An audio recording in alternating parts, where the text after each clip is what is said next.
What up? Let's get to it. So I want to speak on about Vikings players and, what is their level of performance against average teams, below average, worse than the league, but also against the elite teams, very good teams, way above average, baby. Now, it's players that perform well versus the Bears, right? Players who had a big game, i.e. Jordan Hicks. Byron Murphy got an interception, and that's all good. Not taking that away from them, right? It's always a good feeling to see a player perform well.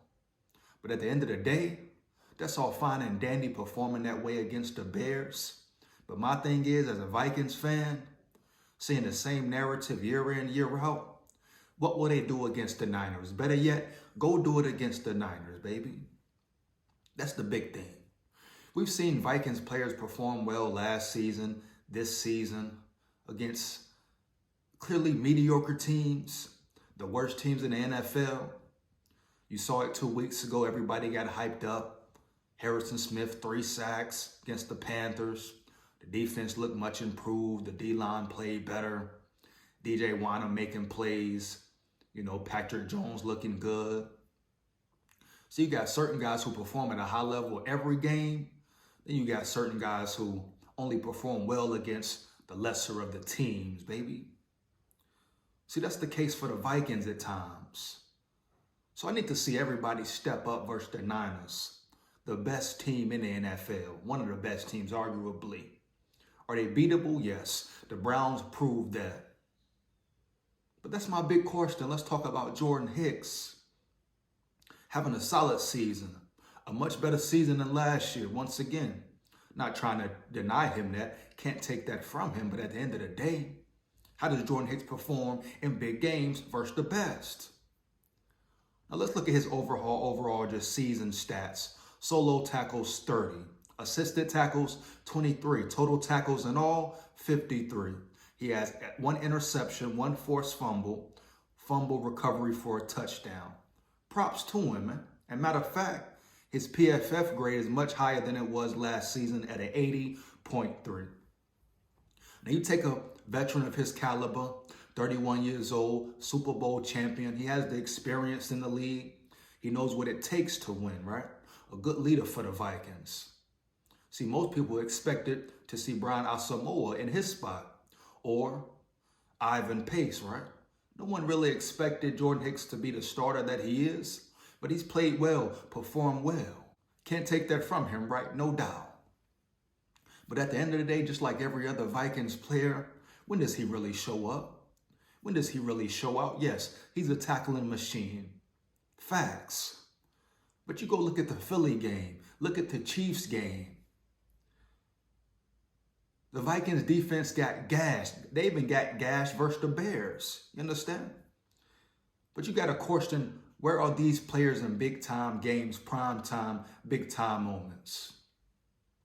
You can go from the secondary linebacker position, especially the trenches. The only one that shows up on a week-in, week-out basis is Danielle Hunter, right? Heavy, no question, no debating. So Jordan Hicks, yes, he's performing well, but it's a separation there. It's a separation there when they're playing teams like the Eagles, like the Chiefs. So that's cool. He's getting his tackles, right? He's doing his thing, but how is he in pass coverage? Still a liability, right? Where is he at on the field? Is he flying around making plays, forcing fumbles? Against the top teams, Look at him versus the Chargers. Was he great? Pass-heavy team. Vikings got torched, right? Easy work. Justin Herbert definitely was the best player on the field that day. And you see what just happened to him against the Cowboys. When you can get him rattled, get him shaken up. The Dallas Cowboys trenches had him shook early.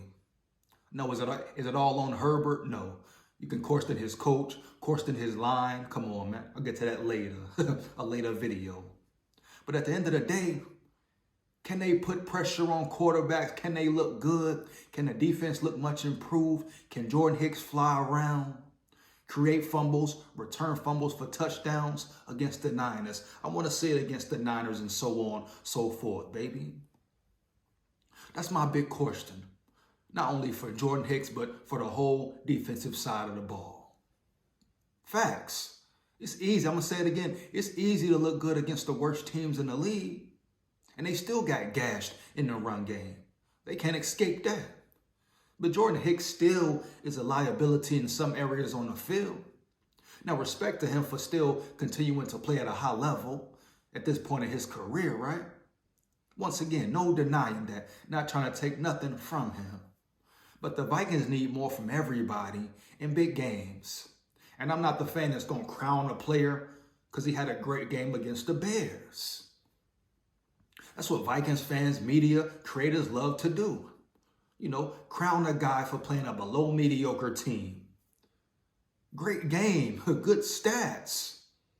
But you almost got beat by the Bears, man. Defense damn near had a collapse the second half. Offense, we know what happens with them. I made a video about KOC and the offense yesterday. Check it out, man. So my thing is, what do these players do against prime-time teams, man? The best teams in the league. Another opportunity, another prime opportunity for Jordan Hicks, the defense, to show how really good they are, how much improved they are. Now, Brian Flores in the building, he's changed it around, you know. They've improved at every level of the defense, no doubt, no cap. But I need to see them perform at a high level against a team like the Niners before you can be all the way in.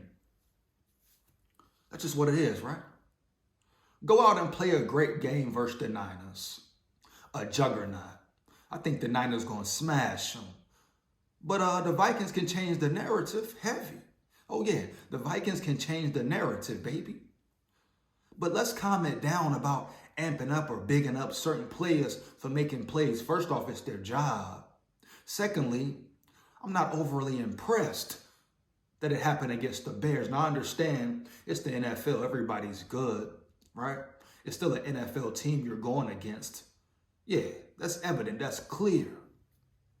But the Bears, it's a totally different level.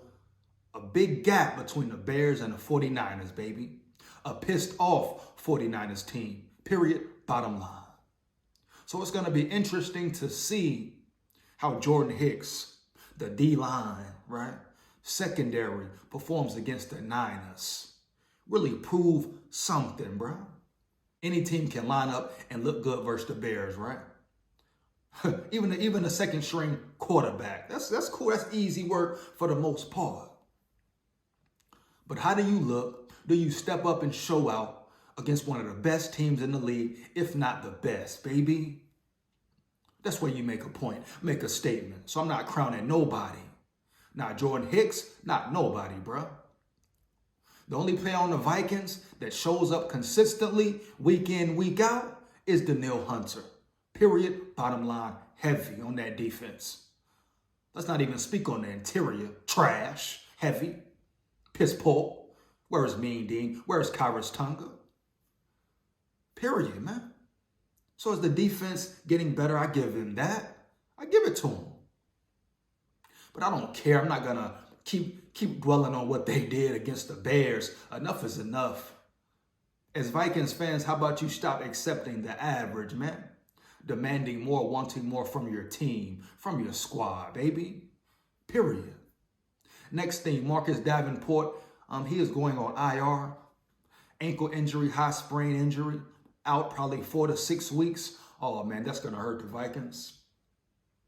That might make the beat down versus the Niners even worse, baby. Oh, yeah, heavy. Marcus Davenport, this is the thing about him. This is why the Saints released him, traded him, let him go. He can't stay healthy. He cannot stay healthy. That's his biggest dilemma. That's the biggest conundrum with him, man. He cannot be available and stay on the field. What do I say? I don't care how much talent you have. If you're not available for your squad every week or majority of the season, it doesn't matter. So what if you have talent, if you're hurt, if you're always on the sidelines watching, observing from the sidelines, it doesn't matter. So yes, he's a game changer. He's a difference maker for the defense. The Vikings need him. The fact that he's out is going to hurt him. Definitely going to hold him back.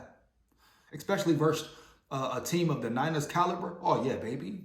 It's going to be trouble. But Marcus Davenport, that's his biggest issue, dog. Been saying it the whole season. Now we see how important durability is. Being durable, being available. Shout out Kurt. You know what I'm saying? That's his biggest positive, period. But at the end of the day, what more does he bring? That's a different story, different video, baby. But it's important to have players, man, that are available and healthy every week. Look around the league. Injuries suck. Injuries suck, but they're part of the game. So Marcus Davenport is out. He will be missed. Heavy, I repeat, he will be missed. And you'll see the difference. I don't believe DJ Wanham or Patrick Jones can step up and fill that void and play great. No, I haven't seen it yet. DJ Wanham has made, what, one good play off of Harrison Smith forced fumble? What has Patrick Jones done? Where is he at? So let's calm it down. But Marcus Davenport hurt once again. IR once again, the story of his career. Hey, man, it is what it is. I'm not going to say a bad signing by Kwesi, but it's questionable. You know, everyone has to be held accountable. And if a guy can't play due to injury, come on, bro. At the end of the day, there's no excuses. It's football. Injuries happen. But, man, this dude stays hurt. But the Viking defense will feel. They will feel it. It will affect them, period. That's my opinion on it, man. Let me know how you feel about this video. You agree or disagree? Make sure you like, comment, and subscribe. Hit that notification bell so you know when I'm on and rock and rolling, baby. Shout out all my big dogs, my subscribers, my supporters. You are much appreciated for life. Never forget it. SKOL Vikes forever. Woo!